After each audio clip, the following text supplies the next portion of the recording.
Hi, my name's Phil. I like talking about politics, and I'm going to dabble. In the old American politics this morning because it's not unexpected, is it? Exactly what we're seeing in the US in the aftermath of the actual voting, and now we're well into the counting, is not at all unexpected. But I am going to throw my thoughts in from the relative safe distance of a few thousand miles away. But first, if you'd like to be notified of daily news and politics, please subscribe to the channel and click the bell notification icon. So, Donald Trump is a man of his word at the moment. He promised to steal the election before the election, and now he is attempting to steal it with all haste. When we woke up yesterday, my partner was straight onto the old Facebook there and trying to catch up on the news, noting that it was a bit close. She said it was a bit close. Now, my understanding of the matters was the two sources of votes, if we categorise it like that. The immediate votes, people turned up on the day, and then, ironically, the votes that happened beforehand, the mail-in votes that take longer to count because they've got to be verified. As I understand it, it's very weird the way the voting and the counting works in America compared to the UK. Very different. So you've got the people who turned up on the day. Now, as I understood it from the polls, that was always going to be close. So it was no surprise to me that the initial results were very close between them. But then the polling also suggested that it was basically something like 3-1 in favour of Biden on the mail-in votes. So from Donald Trump's point of view, of course, he wanted to claim victory. In order to do that, really he sort of needed to be a little bit ahead. And he'd want all the counting stopped because he knows that the counting doesn't favour Biden. Doesn't favour himself. The mail-in votes are heavily in favour of Biden. And of course, he's laid the groundwork for this by calling it all fabricated, all fraudulent. And that is indeed what he's been doing. He's now trying to instigate court action to get the counting stopped. Hence Keir Starmer's comment later on today, but I'll be talking about that in PMQs, which was to say that, look, it's not up to a candidate to decide which votes count and which don't, and, you know, when to stop counting, is it? So the concerning news for me was not that it was close and not that Trump was taking this action. Of course, that should be of concern to everyone, but it was expected as well. Can't be really concerned about something that's expected. But as I look at it now, I mean, the majority vote doesn't count anyway. Hillary Clinton, let us not forget, won more votes than Trump, but Biden is ahead on that. And in terms of the, you know, what it translates to, we would call it seats. Biden's ahead there, 238 to Trump's 214. As I'm looking at it, as you're watching this video, I'm sure it's moved on a bit. So I'd be looking at looking at it now and thinking, yeah, I think Biden's got this. Because let's say Trump got his way. Let us say the courts actually went with him and said, yeah, okay, we'll agree to stop all the counting now. I think they've had enough time. Surely that's still going to translate into a Biden win. But of course, the votes will not stop counting. I did also see, and again, I don't follow American politics as very interested. You have to be, and to be honest, it's just as exciting at the moment as British politics. Now, someone did say, shouldn't be calling it exciting. It's terrifying. It is terrifying, but it can be exciting as well. I mean, if someone pulls a gun on you, that's exciting. It's not a good thing. You don't relish it. It's not like choosing to go on a roller coaster, but it has much the same effect. But it's, yeah, it's really bizarre to look at this scene unfolding, even though you expected it. But I thought to myself, surely Trump, if we're going to be really worried, would have to be a little bit ahead when it came to like the first day. But the only really concerning news that hit me was Florida.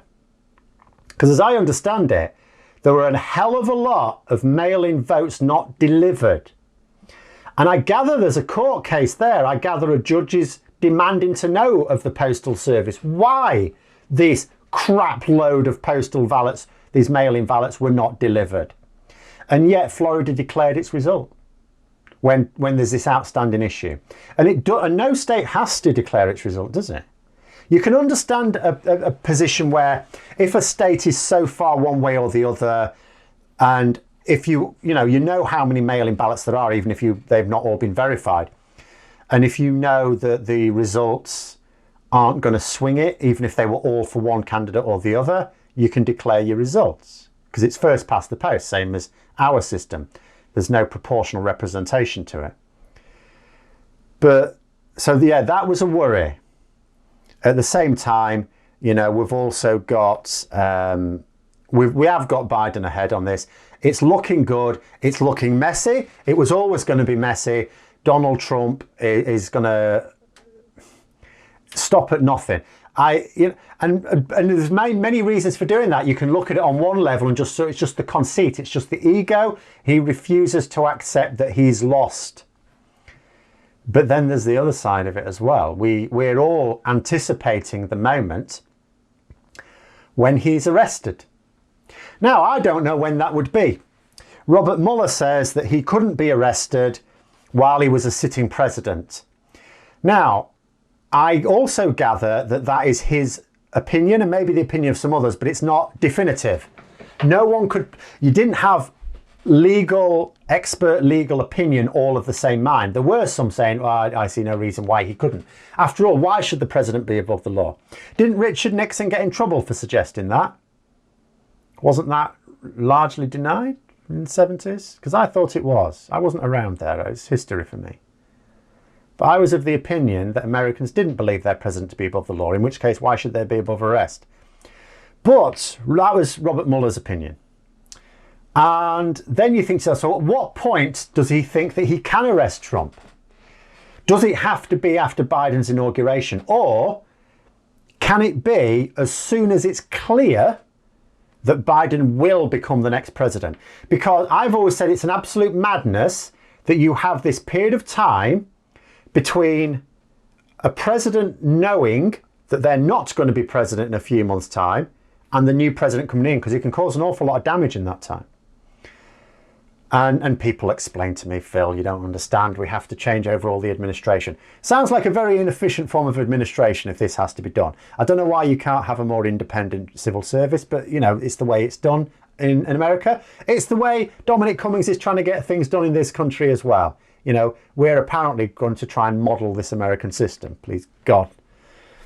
But there is this delay in there. But while it's happening, Donald Trump can cause an awful lot of damage, but he is effectively a lame duck. Could Mueller just arrest him then? And I know for those who are sort of hoping this happens, and it still depends upon Trump losing the election. We still don't know that's going to happen. We know he can't legitimately win it, but legitimacy's got nothing to do with this. But if Donald Trump doesn't win it and he is arrested and he's prosecuted, and there's a lot of people going, right, good, this is what we want to see. I mean, as other people have pointed out, are we going to see it? Because at that point, Donald Trump will just claim, his lawyers will just claim that he's not fit to stand trial. And do you know what? Who's going to call that a crock of shit? Because there's a lot of people who would know, I don't know, but there's a lot of people who would know, who believe that he's not mentally fit for office. I mean, if he's not mentally fit for office, he's probably not mentally fit for trial. So at the moment, as far as politics is concerned, he's as fit as a flea. Actually, I don't know what the mental health of a flea is generally, but we'll assume it's as good as their body. And all of a sudden, the day after he's not president and he's in handcuffs, he'll be, he's suffering from all sorts of mental health issues. Oh no, he's fading fast, his brain's deteriorating, there's nothing left of it. There's like a pickled walnut in there now. So I think people may be right on that one. But it is still extraordinary times what we're witnessing at the moment. And you can only hope, you sort of know that this is going to take a while, because it's not just the court action. A large number of mail-in ballots means a lot of time to verify and therefore count them to get the results in for some of these. If any are tight, it's like one of these things, if it's a close-ish vote, then it's going to take longer. But at the same time, if it's a close-ish vote, you also worry about what the courts are going to do, because Again, America, unfortunately, doesn't have an independent judiciary. You're never quite sure, you know, what the courts will do. We have seen examples of very right-wing courts decide that they're not going to play along with this farce of Trump's. That in actual fact, you know, you can be very right-wing and still believe in democracy. That is possible, and it's quite clear that some judges have taken that view as well. Obviously, we need the Supreme Court judges to take that view as well. But again, from what I can tell from commentators, that is likely to be the case. So at the moment, I would just say I'm looking at it, and you're always a bit worried. You are a bit worried, but you look at it and you think, Biden's ahead at the moment. You know, for Trump to have won, I was under the impression he would have had to start off ahead, and it'd be the mail-in ballots that swung it for Biden. But Biden's already ahead.